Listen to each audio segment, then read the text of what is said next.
ಆತ್ಮೀಯರೇ, ಎಲ್ಲರಿಗೂ ವಿಶ್ವರತ್ನ Baba Saheb doctor BR Ambedkar ಅವರ 133ನೇ ಜಯಂತಿಯ ಶುಭಾಶಯಗಳು. ಈ ಜಯಂತಿಯ ಅಂಗವಾಗಿ ಗಣಕರಂಗ ಧಾರವಾಡ ಆಯೋಜಿಸಿರುವ ಭಾರತ ಭಾಗ್ಯ ವಿಧಾತ ಬಾಬಾ ಸಾಹೇಬ್ ಡಾಕ್ಟರ್ BR ಅಂಬೇಡ್ಕರ್ ಲೇಖನ ಸ್ಪರ್ಧೆಯ ತೀರ್ಪುಗಾರರಾಗಿ ಡಾಕ್ಟರ್ ಜಗನ್ನಾಥ್ P. ದೊಡಮನಿ, ಕೇಂದ್ರ ಸಾಹಿತ್ಯ ಅಕಾಡೆಮಿ ಪ್ರಶಸ್ತಿ ಪುರಸ್ಕೃತರು ಮತ್ತು ಕನ್ನಡ ಪ್ರಾಧ್ಯಾಪಕರು, ಸರ್ಕಾರಿ ಪ್ರಥಮ ದರ್ಜೆ ಮಹಿಳಾ ಕಾಲೇಜು ಜಮಖಂಡಿ, ಇವರು ತೀರ್ಪುಗಾರರ ನುಡಿಗಳನ್ನು ಈಗ ಹೇಳಬೇಕಾಗಿ ವಿನಂತಿ. ಸರ್, ಇವತ್ತು ಡಾಕ್ಟರ್ ಬಾಬಾ ಸಾಹೇಬ್ ಅಂಬೇಡ್ಕರ್ 133ನೇ ಜಯಂತಿಯ ಈ ಸಂದರ್ಭದಲ್ಲಿ ತಮಗೆಲ್ಲರಿಗೂ ಶುಭಾಶಯಗಳನ್ನು ಹೇಳ್ತೇನೆ.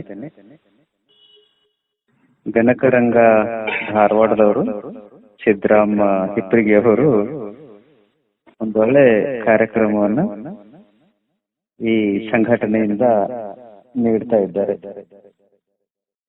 ಈಗಾಗಲೇ ನಿರೂಪಕರು ಹೇಳಿದ್ರು, ಜ್ಯೋತಿರಾವ್ ಫುಲೆ, ಸಾವಿತ್ರಿಬಾಯಿ ಫುಲೆಯವರ ಬಗ್ಗೆ, ರಮಾಬಾಯಿ ಅಂಬೇಡ್ಕರ್ ಬಗ್ಗೆ, ಎಲ್ಲರ ಬಗ್ಗೆ ಅವರು ಲೇಖನ ಸ್ಪರ್ಧೆ, ಭಾಷಣ ಸ್ಪರ್ಧೆಗಳನ್ನು ಮಾಡಿ ಎಲ್ಲೆಲ್ಲಿ ದಾನಿಗಳು ಸಿಗ್ತಾರ ಅವರಿಂದ ಪ್ರೋತ್ಸಾಹವನ್ನು ಪಡೆದು ಬಹುಮಾನಗಳನ್ನ, ಪುಸ್ತಕಗಳನ್ನ ನೀಡಿದ್ದು ದೊಡ್ಡ ಕಾರ್ಯಕ್ರಮ, ಒಂದು ಸ್ತುತ್ಯಾರ್ಹವಾದಂತ ಒಂದು ಕಾರ್ಯಕ್ರಮ. ಇವತ್ತು ಬಾಬಾ ಸಾಹೇಬ್ ಬಗ್ಗೆ ಒಂದು ಒಳ್ಳೆ ಕಾರ್ಯಕ್ರಮವನ್ನ ಗೂಗಲ್ ಮೀಟ್ ದಲ್ಲಿ ನೀಡ್ತಾ ಇರೋದು. ಸುಮಾರು 22 ಜನ ಈ ಕಾರ್ಯಕ್ರಮದಲ್ಲಿ ಪಾಲ್ಗೊಂಡಿದ್ದು ಇನ್ನೂ ಸಂತೋಷ. ಯಾಕಂದ್ರೆ ಈಗಾಗಲೇ ನಿರೂಪಕರು ಹೇಳಿದ್ರು, ಯಾರಿಗೂ ಬಿಡುವಿಲ್ಲ, ಎಲ್ರಿಗೂ ತಮ್ಮದೇ ಆದಂತಹ ಸಮಸ್ಯೆಗಳು, ಕೆಲಸಗಳು, ಇವುಗಳ ಮಧ್ಯನೂ ಇಷ್ಟೊಂದು ಜನ ಒಂದು ಆಸಕ್ತಿಯಿಂದ ಭಾಗವಹಿಸ್ತಾರೆ ಅನ್ನೋದನ್ನೇ ದೊಡ್ಡ ಸಂತೋಷದ ವಿಷಯ. ಈ ಪ್ರಬಂಧದ ಸ್ಪರ್ಧೆಯ ವಿಷಯ ಭಾರತದ ಭಾಗ್ಯ ವಿಧಾತ ಅಂತನ್ನೋದು. ಧಾರವಾಡದಲ್ಲಿ ಮೇಲಿನ ಮೇಲೆ ಸಿದ್ದರಾಮ ಹಿಪ್ಪರಿಗಿ ಸರ್ ಜೊತೆ ನಾವು ಮಾತಾಡ್ತಿರ್ತೇವಿ, ಭೇಟಿ ಆಗ್ತಿರ್ತೇವಿ. ಆ ಸಂದರ್ಭದಲ್ಲಿ ಈ ವಿಷಯವನ್ನ ಹೇಳಿದ್ರು, ತಮ್ಮ ಕಳಿಸ್ಕೊಡ್ತೇನೆ ಸರ್, ಮೌಲ್ಯಮಾಪನ ಮಾಡಿಕೊಡ್ರಿ ಅಂತ ಹೇಳಿ. ಸುಮಾರು ಲೇಖನಗಳು ಬಂದಿರಬಹುದು. ಅವನ್ನೆಲ್ಲ ಸೋಸಿ ಅಲ್ಲೇ ತಾವು ಮೌಲ್ಯಮಾಪನಗಳನ್ನ ಮಾಡಿ, ಆಮೇಲೆ 3 ಜನ ಮೌಲ್ಯಮಾಪಕರೊಳಗೆ ನನಗೊಬ್ಬ ಮೌಲ್ಯಮಾಪಕರ ಅಂತ ಹೇಳಿ ನೇಮಕ ಮಾಡಿ ಅದನ್ನೆಲ್ಲ ನನಗೆ ಕಳಿಸ್ಕೊಟ್ರು. ಮೊಬೈಲ್ ಒಳಗ ನೋಡ್ರಿ ಅಂತಂದ್ರೆ ನನಗೆ ಯಾಕೋ ಸರಿ ಕಾಣಿಸ್ಲಿಲ್ಲ. ಅವ್ರು ಹೇಳಿದ್ಮೇಲೆ ಅದನ್ನೆಲ್ಲ ಪ್ರಿಂಟ್ ತಕೊಂಡೆ ಕಾಲೇಜ್ ಒಳಗೆ. ಒಂದ್ 2 ದಿವಸ ಹತ್ರ ಓದಿದೆ. ಯಾಕಂದ್ರೆ ಅವಸರೊಳಗೆ ಓದೋದು ಪ್ರಬಂಧಕಾರನ್ನ ಸರಿಯಾಗಿ ತಿಳ್ಕೊಳಕ್ ಆಗುದಿಲ್ಲ ಅಂತ ಹೇಳಿ ನಿಧಾನಕ ಆ ಪ್ರಬಂಧಗಳಿಗೆ ಅವುಗಳಿಗೆ ಬೇಕಾದಂತ ಸಮಯವನ್ನು ಕೊಟ್ಟು ಅದನ್ನು ಚೆನ್ನಾಗಿ ಓದಿದೆ. ನನಗನ್ನಿಸ್ತೈತಿ, ಬಾಬಾ ಸಾಹೇಬ್ ಅಂಬೇಡ್ಕರ್ ಕರ್ನಾಟಕದ ನೆಲಕ್ಕೆ ಮೊಟ್ಟ ಮೊದಲು ಅವರು ಪರಿಚಯ ಆದದ್ದು ಇಂಗ್ಲಿಷ್ ಗ್ರಂಥಗಳ ಮೂಲಕವಾಗಿನೇ ಇರಬಹುದೇನೋ ಅಂತ ಅನಿಸ್ತು. ಈ ಎಲ್ಲಾ ಪ್ರಬಂಧಗಳನ್ನು ಓದಿದಾಗ ಪ್ರಬಂಧಕಾರರು ಬಾಬಾ ಸಾಹೇಬ್ರನ್ನ ಚೆನ್ನಾಗಿ ಅಧ್ಯಯನ ಮಾಡ್ಕೊಂಡಾರ. ಎಲ್ಲಾ ಪ್ರಬಂಧಗಳನ್ನು ಈಗ ಮೌಲ್ಯಮಾಪನ ಮಾಡೋದನ್ನೇ ಒಂದು ಕಷ್ಟದ ಕೆಲಸ ಆಯ್ತು ನನಗೆ. ಯಾಕಂತಂದ್ರೆ ಅವರು ಭಾಗ್ಯ ವಿಧಾತ ಅನ್ನೋ ಹೊತ್ನ್ಯಾಗ ಎಲ್ಲಾ ವಿಷಯಗಳನ್ನ ಸಂಗ್ರಹ ಮಾಡಿಕೊಂಡು ಕಡಿಮೆ ಅವಧಿ ಒಳಗ, ಕಡಿಮೆ ಶಬ್ದದ ಒಳಗ ಅದನ್ನ ಸಂಗ್ರಹ ರೂಪದಲ್ಲಿ ಅವ್ರು ಹಿಡಿದಿಡ್ಬೇಕಾಗಿತ್ತು. ಹಿಂಗಾಗಿ ಅವರಿಗೆ ಗೊಂದಲ ಆಗಿರ್ಬೋದು ಪ್ರಬಂಧ ಬರೆಯೋರಿಗೆ. ಯಾಕಂದ್ರ ಬಾಬಾ ಸಾಹೇಬ್ರದ್ದು ಅವ್ರದ್ದು ತೆಂಗಿನ ಮರದಂತ ಜೀವನ ಅಲ್ಲ, ಆಲದ ಮರದಂತ ಜೀವನ. ತೆಂಗಿನ ಮರದ ಗರಿಗಳನ್ನ ಎನಿಸಬಹುದು, ಆದ್ರೆ ಆಲದ ಮರದಲ್ಲಿರ್ತಕ್ಕಂಥ ಎಲೆಗಳನ್ನ ಎನಿಸ್ಲಿಕ್ಕೆ ಆಗೋದಿಲ್ಲ. ಅವ್ರ ಜೀವನ ಬಹು ಮುಖವಾಗಿ, ಬಹು ವಿಧದಲ್ಲಿರ್ತಕ್ಕಂಥ ಜೀವನ. ಅದು ಅವ್ರ ವಿದ್ಯಾಭ್ಯಾಸ ಇರ್ಬೋದು, ಬಾಲ್ಯ ಜೀವನ ಇರ್ಬೋದು, ಆಮೇಲೆ ಶಿಕ್ಷಣದಲ್ಲಿ ಅವ್ರ ಇರುವಂತ ಸಮಸ್ಯೆಗಳು ಇರ್ಬೋದು, ವಿದೇಶ ಪ್ರವಾಸಕ್ಕೆ ಹೋಗ್ತಕ್ಕಂತ ಸಂದರ್ಭಗಳಿಗೆ ಅವ್ರ ಅನುಭವಿಸಿದ ತೊಂದರೆಗಳು ಇರ್ಬೋದು, ಕೌಟುಂಬಿಕ ಜೀವನ ಇರ್ಬೋದು, ಹಿಂದೂ ಕೋಡ್ ಬಿಲ್ ಇರ್ಬೋದು, ಮಹಿಳೆಯರಿಗೆ ನೀಡಿದಂತ ಸ್ವಾತಂತ್ರ್ಯ ಇರ್ಬೋದು, ದೇವಾಲಯಗಳ ಸಲುವಾಗಿ ಮಾಡಿದಂತ ಹೋರಾಟಗಳು ಇರ್ಬೋದು, ದೇವಾಲಯ ಆಯ್ತು, ಆಮೇಲೆ ಕೆರೆ ನೀರನ್ನು ಮುಟ್ಲಿಕ್ಕಾಗಿ ಸಂಘರ್ಷಗಳು, ಎಲ್ಲ ವಿಚಾರಗಳನ್ನ ನಾವು ತಗೊಂಡಾಗ ಅವರು ಸೂರ್ಯ ಸದೃಶವಾದಂತ ಬದುಕು, ಸಮುದ್ರದ ಹಾಗಿರ್ತಕ್ಕಂಥ ಜೀವನ ಅವ್ರದ್ದು. ಈ ಪ್ರಬಂಧಕಾರರು ಕಡಿಮೆ ಸಮಯದೊಳಗ ಯಾವ ವಿಷಯ ಬಗ್ಗೆ ಅವರು ಒತ್ತು ಕೊಡ್ಬೇಕು, ಯಾವುದನ್ನು ಹೇಳಬೇಕು ಅಂತಕ್ಕಂಥ ಗೊಂದಲದಲ್ಲಿ ಸಿಕ್ಕಾಕೊಂಡದ್ದು ನನಗೆ ಸ್ಪಷ್ಟವಾಗಿ ಗಮನಕ್ಕೆ ಬಂತು. ಯಾಕಂದ್ರೆ ಅವರೆಲ್ಲ ಕಡಿಮೆ ಮಾತಲ್ಲಿ ಹೇಳ್ಬೇಕಾಗಿತ್ತು. ಹಿಂಗಾಗಿ ವಿಷಯಗಳನ್ನ ಸ್ಪಷ್ಟಪಡಿಸೋದ್ನಾಗ ಯಾವುದನ್ನ ಹೇಳ್ತಾರೋ ಅದನ್ನಲ್ಲೇ ತಟಕ್ಕನ ಮುಗಿಸೋದು, ಮತ್ತೆ ಮುಂದಿನ ವಿಷಯಕ್ಕೆ ಹೋಗೋದು, ಮತ್ತೆ ಅಲ್ಲಿಗೆ ಮುಗಿಸೋದು, ಮತ್ತೆ ಇನ್ನೊಂದು ಯಾವುದೋ ವಿಷಯಗಳನ್ನ ಎತ್ಕೊಳ್ಬೇಕಾದಂತ ಪ್ರಸಂಗ ಅವ್ರಿಗೆ ಅನಿವಾರ್ಯ ಆಗೈತಿ ಅಂತ ನನಗೆ ಗೊತ್ತಾಯ್ತು. ಪ್ರಬಂಧ ಇಡುವಾಗನೇ ಹಿಂದೂ ಕೋಡ್ ಬಿಲ್ ಒಂದೇ ವಿಷಯದ ಬಗ್ಗೆ ಇಡಬೇಕಾಗಿತ್ತು. ಪುನಾ ಫ್ಯಾಕ್ಟ್, ಪುನಾ ಒಪ್ಪಂದ ಐತಲ್ಲ ಅದ್ರ ಬಗ್ಗೆ ಇಡ್ಬೋದಾಗಿತ್ತು. ಸಂವಿಧಾನ ಸಮಿತಿಯ ಏನವ್ರು ಯಾವ ರೀತಿ ಪ್ರವೇಶ ಮಾಡಿದ್ರು ಅದ್ರ ಬಗ್ಗೆ ಒಂದೇ ಇಡ್ಬೇಕಾಗಿತ್ತು. ಅಂದ್ರೆ ಈ ರೀತಿ ಒಂದು ಸೀಮಿತವಾದಂತ ಒಂದು ಚೌಕಟ್ಟನ್ನು ಹಾಕಿಕೊಟ್ಟಿದ್ರೆ ಈ ಪ್ರಬಂಧವನ್ನು ಬರೀತಕ್ಕಂಥವ್ರಿಗೆ ಸಮಗ್ರವಾದಂತ ಒಂದು ಮಾಹಿತಿಯನ್ನು ಕೊಡ್ಲಿಕ್ಕೆ ಸಾಧ್ಯ ಆಗ್ತಿತ್ತು, ಸರಳ ಆಗ್ತಿತ್ತು ಅನ್ನೋದು ನನಗೆ. ಈಗ ಪ್ರಬಂಧಗಳು ಬಹಳ ಉತ್ತಮವಾದಂತ ಪ್ರಬಂಧಗಳು ಬರೆದದ್ದು, ಬಹಳ ಪ್ರಯತ್ನ ಮಾಡಿದ್ರು ಅವರು. ಬಾಬಾ ಸಾಹೇಬ್ರ ಜೀವನ ಚರಿತ್ರೆ, ಅವ್ರ ಶಿಕ್ಷಣ, ಅವರು ಹೋರಾಟಗಳು, ಆಮೇಲೆ ಹಿಂದೂ ಕೋಡ್ ಬಿಲ್ ಬಗ್ಗೆ ಅಂತ ಒಬ್ರಂತೂ ಸ್ವತಂತ್ರವಾಗಿ ಹಿಂದೂ ಕೋಡ್ ಬಿಲ್ ವಿಷಯವನ್ನು ಇಟ್ಕೊಂಡೇ ಬರೆದ್ರು ಪ್ರಬಂಧ. ಅಂದ್ರೆ ಈ ರೀತಿ ಇರೋದ್ರಿಂದ ಬಾಬಾ ಸಾಹೇಬರು ಒಂದು ಸಮುದ್ರ ಸದೃಶವಾದಂತ ಒಂದು ಜೀವನ ಚರಿತ್ರೆಯನ್ನ ಸಾಗರದಲ್ಲಿ ಸಾಸಿವೆಯನ್ನು ಕಾಣಿಸೋ ಹಾಗೆ ಅವರು ಪ್ರಯತ್ನ ಮಾಡಿ ಲೇಖನಗಳನ್ನ ಬರೆದ್ರು, ಪ್ರಬಂಧಗಳನ್ನ ಬರೆದ್ರು. ನನಗೆ ಬಹಳ ಸಂತೋಷ ಆಯ್ತು ಆ ಪ್ರಬಂಧಗಳು ಓದಿ, ಬಹಳ ಸಂತೋಷ ಆಯ್ತು. ಈ ಜಡ್ಜ್ಮೆಂಟ್ ಕೊಡುವಾಗನು ನಾನು ಸಹಿತ ಸ್ವಲ್ಪ ತೊಂದರೆ ಅನುಭವಿಸಂಗಾಯ್ತು. ಯಾವುದನ್ನ ಯಾವ ರೀತಿ ಮೌಲ್ಯ ಮಾಡಬೇಕು, ಯಾವ ವಿಷಯಕ್ಕೆ ಅವ್ರು ಸ್ಟ್ರೆಸ್ ಕೊಟ್ಟಾರೆ. ಯಾಕಂದ್ರೆ ನಾವ ಮೊದಲು ಒಂದೇ ವಿಷಯ ಕೊಟ್ಟಿದ್ರೆ ಆ ಒಂದು ವಿಷಯದ ಬಗ್ಗೆನೆ ನಾವೇನ್ ಮಾಡಬಹುದಾಗಿತ್ತು, ಗಮನವನ್ನ ಕೇಂದ್ರೀಕರಣ ಮಾಡಬಹುದಾಗಿತ್ತು. ಹಿಂಗಿರೋದ್ರಿಂದ ನಾನು ಆ ಭಾಷಾ ಸೌಂದರ್ಯದ ಬಗ್ಗೆ, ಆಮೇಲೆ ವಿಷಯ ನಿರೂಪಣೆ ಬಗ್ಗೆ ಹಂತ ಹಂತವಾಗಿ ಆ ಪ್ರಬಂಧ ಯಾವ ರೀತಿ ಬೆಳವಣಿಗೆ ಹಾಕೋತ ಹೋಗ್ತೈತಿ, ಮತ್ತು ಕೊನೆಗೆ ಬಾಬಾ ಸಾಹೇಬರ ಸಮಾಜಕ್ಕೆ ನೀಡಿದಂತ ಸಂದೇಶಗಳು ಏನು, ಯಾವುದನ್ನ ಅವರು ಕೊಟ್ರು, ಅದನ್ನ ಯಾವ ರೀತಿ ಅವ್ರು ಪ್ರತಿಪಾದನೆ ಮಾಡ್ತಾರ, ಹೇಳ್ತಾರ ಅನ್ನೋದ್ರ ಬಗ್ಗೆ ನಾನು ಗಮನ ಕೊಟ್ಟೆ. ಅದ ನಾನು ಹೇಳಿದೆಲ್ಲ, ಪ್ರಬಂಧ ಬರೋ ಹೊತ್ನಾಗ ಕೆಲವು ವಿಷಯಗಳನ್ನ ಪ್ರಸ್ತಾಪ ಮಾಡೋದು ಬಿಡೋದು, ಮತ್ತೊಂದು ಯಾವುದೋ ಮಧ್ಯದ ವಿಷಯಗಳನ್ನ, ಅಂದ್ರ ಬಾಲ್ಯ ಹೇಳೋ ಹೊತ್ನಾಗ ಮತ್ತೊಂದು ಯಾವುದೋ ಅವ್ರ ಜೀವನದಲ್ಲಿ ನಡೆದಂತ ಮಧ್ಯದ ಘಟನೆಗಳನ್ನ ತಂದುಬಿಡೋದು. ಅಂದ್ರೆ ಈ ರೀತಿಯಾದಾಗ ಒಂದು ಅನುಕ್ರಮಣಿಕೆ ಅಲೀಲಾಗಿತ್ತು ಪ್ರಬಂಧೊಳಗೆ. ಕೆಲವು ಪ್ರಬಂಧೊಳಗೆ ಹೇಳ್ತಕ್ಕಂಥ ವಿಷಯ ಸ್ಪಷ್ಟ ಮಾಡಿ ಸ್ವಲ್ಪ ಕೆಲವೇ ಮಾತುಗಳು ಸ್ಪಷ್ಟ ಮಾಡಿ ಮುಂದೆ ಹೋಗ್ಬೇಕಾಗಿತ್ತು. ಅಂದ್ರೆ ಈ ದೃಷ್ಟಿಯಿಂದ ನಾನು ಆಲೋಚನೆ ಮಾಡಿ ನೋಡಿದಾಗ ಏನಾಯ್ತು, ಕೆಲವರಿಗೆ ಹೆಚ್ಚು, ಕೆಲವರಿಗೆ ಕಡಿಮೆ, ನನ್ನ ದೃಷ್ಟಿಕೋನದಿಂದ. ಇನ್ನು ಉಳಿದವ್ರ ದೃಷ್ಟಿಕೋನ ಆಗಿರ್ತಾವ, ಅದನ್ನೆಲ್ಲ ಕೌಂಟ್ ಮಾಡಿ ಅವರು ನೀವು ಫಸ್ಟ್, ಸೆಕೆಂಡ್, ಥರ್ಡ್ ನಂಬರ್ ಕೊಟ್ಟಿರ್ತಾರೆ. ಅದಕ್ಕೆ ನಾನು ಮೌಲ್ಯಮಾಪನ ಮಾಡಿದೆ. ಪ್ರಬಂಧಗಳು ಒಳ್ಳೆ ವಿಚಾರಗಳದಾವ.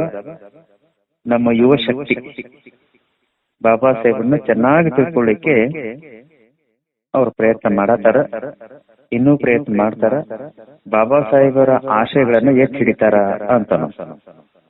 ಬಾಬಾ ಸಾಹೇಬ್ರನ್ನ ಓದಿದ್ರೆ ಅವ್ರನ್ನ ಒಬ್ಬರನ್ನ ಓದಿದಂಗ ಆಗುದಿಲ್ಲ. ಅವ್ರ ಜೊತೆಗೆ ಬುದ್ಧನನ್ನ, ಬಸವಣ್ಣನ, ಮಹಾತ್ಮ ಜ್ಯೋತಿರಾವ್ ಫುಲೆ ಅವರನ್ನ, ಸಾವಿತ್ರಿಬಾಯಿ, ರಮಾಬಾಯಿ ಎಲ್ಲರನ್ನೂ ಓದಿದಂಗ.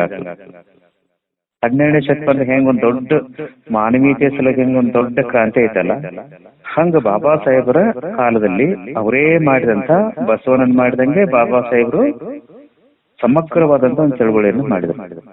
ಅದು ಶಿಕ್ಷಣ, ಪತ್ರಿಕೆ, ಸಂಘಟನೆ, ಹೋರಾಟ, ಸಮಾಜವನ್ನು ಎಚ್ಚರ ಮಾಡಿಸಿದ್ದು, ಈ ಎಲ್ಲಾ ಘಟನೆ ನೋಡಿದಾಗ ಒಂದು ಸೂರ್ಯ ಸದೃಶವಾದಂತ ಜೀವನವರು. ಎಲ್ಲಾ ಪ್ರಬಂಧಗಳನ್ನು ಖುಷಿ ನೀಡಿದವ. ನನಗ್ ಬಹಳ ಸಂತೋಷ ಆಯ್ತು. ಒಂದು ನೋವಿನ ಸಂಗತಿ ಏನಪ್ಪಾ ಅಂತಂದ್ರೆ, ನಾನು ಪ್ರಾರಂಭದಲ್ಲೇ ಹೇಳಿದೆ, ಬಾಬಾ ಸಾಹೇಬರು ಬಹುಶಃ ಇಂಗ್ಲಿಷ್ ಗ್ರಂಥಗಳಿಂದ ಕನ್ನಡಕ್ಕೆ ಪರಿಚಯ ಆದ್ರೇನೋ ಅದೊಂದು ಏನ್ ಚಾಪ್ ಬೇತ್ ಬಿಟ್ಟೈತಲ್ಲ, ಅದ ಇನ್ನೂ ಮುಂದುವರೆದ್ ಬಿಟ್ಟೈತಿ ಅಂತ. ಹೆಂಗಪ್ಪ ಅಂತಂದ್ರ, ಇಂಗ್ಲಿಷ್ ಒಳಗ ಬಾಬಾ ಸಾಹೇಬ್ BA ಬರೆಯೋದಿಲ್ಲ, ಬಾಬಾ ಸಾಹೇಬ್. ಅಂಬೇಡ್ಕರ್ ಬರೀ ಹೊತ್ತಿನಾಗ ಅರ್ಥ ಬರೀತಾರೆ ಇಂಗ್ಲಿಷ್ ಒಳಗ.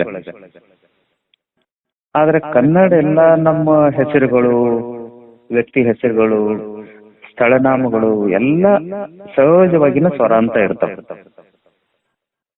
ಜಗನ್ನಾಥ, ನನ್ನ ಹೆಸರೇ ತಗೊಳೋದ್ರೆ ಜಗನ್ನಾಥ. ಸಿದ್ಧರಾಮ ಸರ್ ಹೆಸರು ತಗೊಳೋದು ಸಿದ್ಧರಾಮ. ಇಂಗ್ಲಿಷ್ ಒಳಗ್ ಬರೀ ಹೊತ್ತಿನಾಗ ಎಂ ಅಟ ಇರ್ತದೆ, ಕನ್ನಡ ಒಳಗ್ ಬರೀ ಹೊತ್ತಿನಾಗ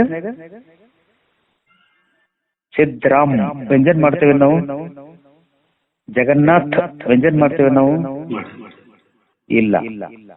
ಸ್ವರಾಂತ, ಸಹಜವಾದಂತ ಸ್ವರಾಂತವನ್ನು ತೆಗೆದು ವ್ಯಂಜನ ಅಂತ ಮಾಡಿಬಿಟ್ಟಾರೆ. ಇಡೀ ಕರ್ನಾಟಕ ಮೇಲೆ ಹಂಗೆ ಬಳಕೆ ಮಾಡತ್ತಾರ. ಮರಾಠಿ ಗ್ರಂಥಗಳದವಲ್ಲ, ಅದ್ರೊಳಗ ವ್ಯಂಜನ ಅಂತಿಲ್ಲ, ಬಾಬಾ ಸಾಹೇಬ್. ಮತ್ ಇನ್ನೂ ಎಷ್ಟು ಆಶ್ಚರ್ಯಪ್ಪ ಅಂತಂದ್ರ, ಬಾಬಾ ಒಂದ್ ಕಡೆ ಬರೀತಾರ, ಸಾಹೇಬ್ ಇನ್ನೊಂದ್ ಕಡೆ ಬರೀತಾರ. ಬಾಬಾ ಸಾಹೇಬ್ ಅಂಬೇಡ್ಕರ್. ಈ ರ ಮತ್ತು ಬ ವ್ಯಂಜನ ಆಗೋದ್ರಿಂದ ಶ್ರುತಿ ಕಷ್ಟ. ಹೌದಿಲ್ಲ? ಹೆಸರು ಕೇಳಲಿಕ್ಕೆ ಶ್ರುತಿ ಕಷ್ಟನೂ ಹೌದು, ಸಹಿ ಆಗುದಿಲ್ಲ. ಎಷ್ಟು ನೀವು ಸಲ ಬಾಬಾ ಸಾಹೇಬ್ ಅಂಬೇಡ್ಕರ್, ಬಾಬಾ ಸಾಹೇಬ್ ಅಂಬೇಡ್ಕರ್ ಓದಕ್ ಸಾಧ್ಯ ಆಗ್ತದೆ ಹೇಳ್ರಿ? ಅದೇ ರೀತಿ ಧನಂಜಯ್ ಕಿರ್ ರೋನು ವ್ಯಂಜನ್ ಮಾಡಿಬಿಟ್ಟಾರ. ಈ ಲೇಖಕರಿಗೆ ಏನ್ ಪ್ರಬಂಧ ಬರ್ತಾರಲ್ಲ ಇವ್ರದಷ್ಟ ಅಂತಲ್ಲ. ಈಗೇನ್ ಬೆಂಗಳೂರು ಮಂದಿ ಏನ್ ಬರೀತಾರಲ್ಲ, ಇಂಗ್ಲಿಷಿನ ಪ್ರಭಾವಕ್ಕೆ ಏನ್ ನಮ್ಮ ವಿದ್ವಾಂಸ ಒಳಗಾಗ್ಯಾರಲ್ಲ, ಕನ್ನಡ ಜಾಯಮಾನ ಯಾಕೋ ಅವ್ರ ಗಮನ ಕೊಡ್ತಾ ಇಲ್ಲ. ಕನ್ನಡ ಭಾಷೆ ಜಾಯಮಾನ ಮತ್ತ ಮರಾಠಿ ಒಳಗ, ಹಿಂದಿ ಒಳಗ ವ್ಯಂಜನ ಅಂತ ಇರ್ಲಾರದು, ಇವ್ರು ಇಂಗ್ಲಿಷ್ ಭಾಷೆ ಪ್ರಭಾವಕ್ಕೆ ಒಳಗಾಗಿ ಏನ್ ಮಾಡತಾರಪ್ಪ ಅಂತಂದ್ರೆ ವ್ಯಂಜನ ಅಂತ ಮಾಡತ್ತಾರ. ಅವರೇ ಬುದ್ಧಿವಂತರು, ಅವರೇ ಶಾನ್ಯರು ಅಂತ ಅನ್ನೋ ದೃಷ್ಟಿಯಿಂದ ಈ ಕಡೆಯವರು ಎಲ್ಲರೂ ಉತ್ತರ ಕರ್ನಾಟಕದ ಮರಾಠಿ, ಮಹಾರಾಷ್ಟ್ರಕ್ಕ ಸಮೀಪ ಇರ್ತಕ್ಕಂಥವ್ರು ಸಹಿತ ಬಾಬಾ ಸಾಹೇಬ್ ಅಂಬೇಡ್ಕರ್, ಬಾಬಾ ಸಾಹೇಬ್ ಅಂಬೇಡ್ಕರ್. ಯಾಕೋ ಇದು ನಂಗೆ ಒಪ್ಪುದಿಲ್ಲ, ನನಗಿದು ಸರಿ ಅನ್ಸೋದೇ ಇಲ್ಲ. ಮತ್ತೆ ಇನ್ನೊಂದು, ಮರಾಠಿಯಿಂದ ಬಾಬಾ ಸಾಹೇಬ್ ಪರಿಚಯ ಆಗಿದ್ರ ಸ್ಥಳನಾಮಗಳು ಸರಿಯಾಗಿನೇ ಇರ್ತಿದ್ದು. ಈಗ ಮರಾಠಿ ಒಳಗ ಮಹಾಡ ಅಂತ ಐತಿ, ಕೆರೆ ಹೆಸರು ಮಹಾಡ. ಅದ್ ಇಂಗ್ಲಿಷ್ ಒಳಗ ಏನಾಕೈತಿ? MAHAD. ಈಗ ಡಿ ಅದು ಡ ಅನ್ನೋದು ಕನ್ಫ್ಯೂಸ್ ಆಗಿ ಮಹದ್, ಮಹಾಡ್ ಅನ್ನೋದಿಲ್ಲ ಬೆಂಗಳೂರು ಮಂದಿ. ಯಾಕಂದ್ರೆ ಇಂಗ್ಲಿಷ್ ನಿಂದ ಬಾಬಾ ಸಾಹೇಬ್ ಅವ್ರ ಪರಿಚಯ ಆಗ್ಯಾರ ಅಂತೇಳಿ ಮಹದ್ ಅಂತ, ಮಹದ್. ಆದ್ರೆ ಈ ಕಡೆ ಮಹಾರಾಷ್ಟ್ರ ಸಮೀಪ ಇರತಕ್ಕಂಥ ನಮಗ್ ಗೊತ್ತು ಮಹಾಡ ಅದ ಹೆಸರು.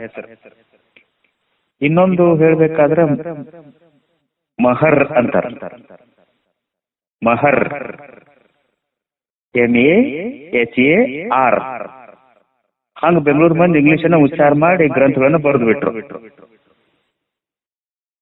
ಆದ್ರ ಅದು ಈ ಕಡೆ ಮಹಾರಾಷ್ಟ್ರ ಒಳಗ, ಮರಾಠಿ ಒಳಗ ಮಹರ್ ಅಲ್ಲ, ಮಹಾರ, ಮಹಾರ. ಅಂದ್ರೆ ಇಂಗ್ಲಿಷ್ ನಿಂದ ಅನುವಾದ ಮಾಡೋದು ಬೇರೆ, ಸ್ಥಳನಾಮಗಳು, ವ್ಯಕ್ತಿ ಹೆಸರುಗಳು ಎಲ್ಲ ಬದಲಾವಣೆ ಹೋಗ್ಬಿಡ್ತಾವ.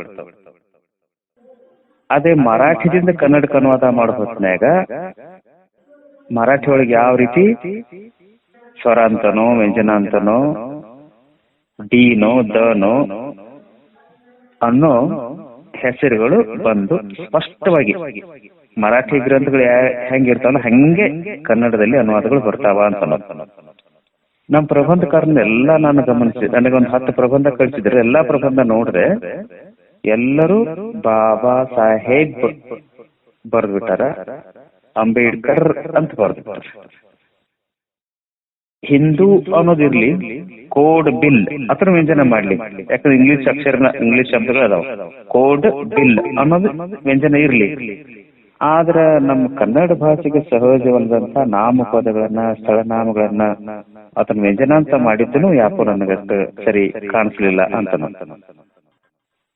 ಮತ್ತ ನಾವು ಮೂಲ ಮರಾಠಿ ಒಳಗಿರುತ್ತನ್ನ ನಾನು ಕೆಲವು ಸತಿ ವಾದನ ಮಾಡಿದೆ. ಇಲ್ಲ, ಅದು ಬಾಬಾ ಸಾಹೇಬ ಕರೆಕ್ಟು, ಅಂಬೇಡ್ಕರ್ ಕರೆಕ್ಟು ಅಂತ. ಹೆಂಗ ಅಂತಂದ ಇಂಗ್ಲಿಷ್ ಅನ್ನ ಮುಂದೆ ತಂದಿತ್ತು. ನಮಗೆ ಇಂಗ್ಲಿಷ್ ಮುಖ್ಯನೋ ಮರಾಠಿ ಮುಖ್ಯನೋ? ಬಾಬಾ ಸಾಹೇಬ್ರು ಇಂಗ್ಲಿಷ್ಗೆ ಸಂಬಂಧಪಟ್ಟವರು ಮರಾಠಿಗೆ ಸಂಬಂಧಪಟ್ಟವರು ಅಂತ ನಾನು ಪ್ರಶ್ನೆ ಮಾಡಿ ನನ್ನ ಗ್ರಂಥ ಒಳಗ ಬಾಬಾ ಸಾಹೇಬ್ ಅಂಬೇಡ್ಕರ್ ಅವ್ರೇನಂತಾರ, ಬರದ್ರ ನೀವು ಬಾಬಾ ಸಾಹೇಬ್ ಬಾ ಅಂತ ಹಾಕತ್ತೀರಿ, ಅಂಬೇಡ್ಕರ್ ಅಂತ ನಾವು ಬರದ್ರ ಅಂಬೇಡ್ಕರ್ ರಾ ಆಯ್ತಲ್ಲ, ಆ ಉಚ್ಚಾರ ಈ ರೀತಿ ಗೊಂದಲ ಮಾಡ್ತಾರ. ಆ ಹೆಸರಿನಿಂದ ಯಾಕೋ ನನಗೆ ಸರಿ ಕಾಣಿಸ್ಲಿಲ್ಲ. ಆದ್ರೆ ಪ್ರಬಂಧಕಾರರು ಒಳ್ಳೆ ವಿಷಯಗಳನ್ನ ಪ್ರಸ್ತಾಪ ಮಾಡ್ಯಾರ, ಆಳವಾಗಿ ಬಾಬಾ ಸಾಹೇಬ್ರನ್ನ ಅಧ್ಯಯನ ಮಾಡ್ಯಾರ. ಒಂದು ವಿಷಯವನ್ನ ಯಾವ ರೀತಿ ಕಡಿಮೆ ಮಾತುಗಳಲ್ಲಿ, ಕಡಿಮೆ ಶಬ್ದಗಳಲ್ಲಿ ಸಂಗ್ರಹಿಸಿಡಬೇಕು ಅನ್ನೋದನ್ನ ಅವ್ರು ತಿಳ್ಕೊಂಡಾರ. ಒಂದು ಒಳ್ಳೆ ಮಾರ್ಗದರ್ಶನ, ಒಂದು ಒಳ್ಳೆಯ ಪ್ರಯತ್ನ, ಒಂದು ಒಳ್ಳೆಯ ಪ್ರಯತ್ನಕ್ಕೆ ಒಂದು ಒಳ್ಳೆ ಪ್ರತಿಕ್ರಿಯೆ. ಪ್ರಬಂಧಗಳು ಇಷ್ಟು ಮಟ್ಟಿಗೆ ಬರ್ತಾವ, ಮತ್ತೆ ಈ ಮೀಟಿಂಗ್ ಒಳಗೆ ಇಷ್ಟು ಜನರು, ಗೂಗಲ್ ಮೀಟ್ ಒಳಗೆ ಇಷ್ಟು ಜನ ಭಾಗವಹಿಸ್ತಾರ ಅನ್ನೋದನ್ನೇ ಒಂದ್ ದೊಡ್ಡ ಸಂತೋಷ. ಅದಕ್ಕೆ ಸಿದ್ದರಾಮ ಅವರಿಗೆ, ಕನಕರಂಗದ ಎಲ್ಲ ಕಾರ್ಯಕರ್ತರಿಗೆ ನಾನು ಅನಂತ ಧನ್ಯವಾದಗಳನ್ನ ಸಲ್ಲಿಸ್ತೇನೆ. ಮತ್ತ ನಿಮಗ ಈಗ ನನಗೆ ಗೊತ್ತಾಯ್ತು, ನಾನು ಆಗ್ಲೇ ನಾನು ಕೇಳಿದ್ರ ಜ್ಯೋತಿರಾವ್ ಫುಲೆ ಅವ್ರ ಬಗ್ಗೆ ಇದ್ದಾಗೂ ಭಾಗವಹಿಸಿದ್ದೆ, ರಮಾಬಾಯಿ ಇದ್ದಾಗೂ ಭಾಗವಹಿಸಿದ್ದೆ. ಈಗ ಬಸವಣ್ಣವ್ರ ಬಗ್ಗೆ ಇದ್ದಾಗ ನಾನು ಹೇಳಿದ್ರೆ ನಾನು ಅದ್ರೊಳಗೂ ಭಾಗವಹಿಸ್ತೇನೆ. ಯಾಕಂದ್ರೆ ನೀವೇನ್ ಹೇಳಿದ್ರೆ ಎಲ್ಲರ ಬಗ್ಗೆ ನಾನು ಗ್ರಂಥಗಳನ್ನು ಬರ್ದೇನೆ. ಬಸವಣ್ಣವ್ರ ಬಗ್ಗೆ ಬರ್ದೆ, ಈಶ್ವರರ ಕುರಿತ ಕನ್ನಡ ಕಾದಂಬರಿಗಳು ಆಯ್ತು, ಜ್ಯೋತಿರಾವ್ ಫುಲೆ ಆಯ್ತು, ಸಾವಿತ್ರಿಬಾಯಿ ಫುಲೆ, ಛತ್ರಪತಿ ಶಾಹು ಮಹಾರಾಜ್ ಆಯ್ತು, ಆಮೇಲೆ ನಮ್ಮ ಹೆಂಡತಿಯವರು ಅವರು ರಮಾಬಾಯಿಯವ್ರ ಬಗ್ಗೆ ಪುಸ್ತಕ ಬರೆದ್ರ, ಅನುವಾದ ಮಾಡ್ಯಾರ. ಭೌರವ್ ಪಾಟೀಲ್ ಬಗ್ಗೆ ಅನುವಾದ ಮಾಡ್ಯಾರ. ಆಮೇಲೆ ಮತ್ತಿನ್ನೊಂದು ಗ್ರಂಥ ಅಹಿಲ್ಯಾಬಾಯಿ ಹೋಳ್ಕರ್ ಅಂತಕ್ಕಂಥ ಗ್ರಂಥನ ಬರೆದಾರ. ಆಮೇಲೆ ಸಕ್ಪಾಳ್ ಅಂತಕ್ಕಂಥವ್ರು ಹೋದ್ಸಲ ಅವ್ರ ಬಗ್ಗೆ ಅನುವಾದ ಮಾಡತ್ತಾರೆ. ಅಂದ್ರೆ ನೀವು ಯಾವ ರೀತಿ ನಮಗ ಸಹಾಯ ಸಹಕಾರ ಕೇಳ್ತಿರಲ್ಲ, ಅದು ಗ್ರಂಥಗಳನ್ನು ಕೊಡತ್ತಂದ್ರೆ ನಮ್ಮಲ್ಲಿ ಗ್ರಂಥಗಳನ್ನೇ, ನಿಮ್ಮ ವಿಚಾರಕ್ಕೆ ಸಂಬಂಧಪಟ್ಟಂತ ಗ್ರಂಥಗಳೇ ನಮ್ಮಲ್ಲಿ ಸಾಕಷ್ಟು ಅದಾವ. ಧಾರವಾಡಕ್ಕೆ ಮುಂದೆ ನಾನು ತಗೊಂಡು ಬರ್ತೇನೆ. ಮತ್ ನೀವು ಆರ್ಥಿಕವಾದಂತ ಯಾವುದೇ ಸಹಾಯ ಕೇಳಿದ್ರು ನಾವು ಕೊಡ್ತೇವೆ. ಯಾಕಂದ್ರೆ ನೀವು ಮಾಡ್ತಕ್ಕಂತ ಕೆಲಸ ಬುದ್ಧ, ಬಸವಣ್ಣ, ಬಾಬಾ ಸಾಹೇಬ್ರು, ಜ್ಯೋತಿರಾವ್ ಫುಲೆ ಅವರ ಕ್ರಾಂತಿಕಾರಿ ವಿಚಾರಗಳನ್ನ ಮುಂದುವರ್ಸ್ಕೊಂಡು ಹೊಂಟಿದಾರಲ್ಲ, ಇದಕ್ಕಿಂತ ದೊಡ್ಡ ಕೆಲಸ ಇನ್ನೊಂದಿಲ್ಲ. ಇದೇನಪ್ಪ, ಸಮಾಜವನ್ನ ಜಾಗೃತಗೊಳಿಸೋದು. ಒಂದು ಪ್ರಬಂಧ ವಿಷಯ ಇಟ್ಟಿರ್ತಂದ್ರೆ ನಮ್ಮ ಯುವಕರು ಓದುತ್ತಾರೆ, ಹೊಸ ವಿಚಾರಗಳು, ಕ್ರಾಂತಿಕಾರಿ ವಿಚಾರಗಳನ್ನ ಅರ್ಥ ಮಾಡ್ಕೊಳ್ತಾರೆ, ಅವ್ರು ತಮ್ಮ ಜೀವನವನ್ನ ಸುಧಾರಣೆ ಮಾಡ್ಕೊಳ್ತಾರೆ. ಪ್ರಶ್ನೆ ಮಾಡ್ತಕ್ಕಂತ ಎದೆಗಾರಿಕೆನ ಬೆಳೆಸ್ಕೊಳ್ತಾರೆ. ಬಾಬಾ ಸಾಹೇಬ್ ಜೀವನ ಚರಿತ್ರೆ ಓದಿದವರು ಪ್ರಶ್ನೆ ಮಾಡ್ತಕ್ಕಂಥ ಎದೆಗಾರಿಕೆ, ಜ್ಯೋತಿರಾವ್ ಫುಲೆ ಅವ್ರನ್ನ ಓದಂತವ್ರು ಪ್ರಶ್ನೆ ಮಾಡ್ತಕ್ಕಂಥ ಎದೆಗಾರಿಕೆ, ಬಸವಣ್ಣನ ಓದೋರು ಸಹಿತ ಎದೆಗಾರಿಕೆಯನ್ನ ಪಡ್ಕೊಳ್ತಾರೆ, ಗಳಿಸ್ತಾರೆ, ಪ್ರಶ್ನೆ ಮಾಡ್ತಕ್ಕಂಥ ಗಳಿಸ್ತಾರೆ. ಅಂತ ಒಂದು ಸಮಾಜವನ್ನ ಜಾಗೃತಗೊಳಿಸ್ತಕ್ಕಂಥ, ಎಚ್ಚರಗೊಳಿಸ್ತಕ್ಕಂಥ ಒಂದು ಕಾರ್ಯವನ್ನು ಮಾಡಕತ್ತಿರಲ್ಲ.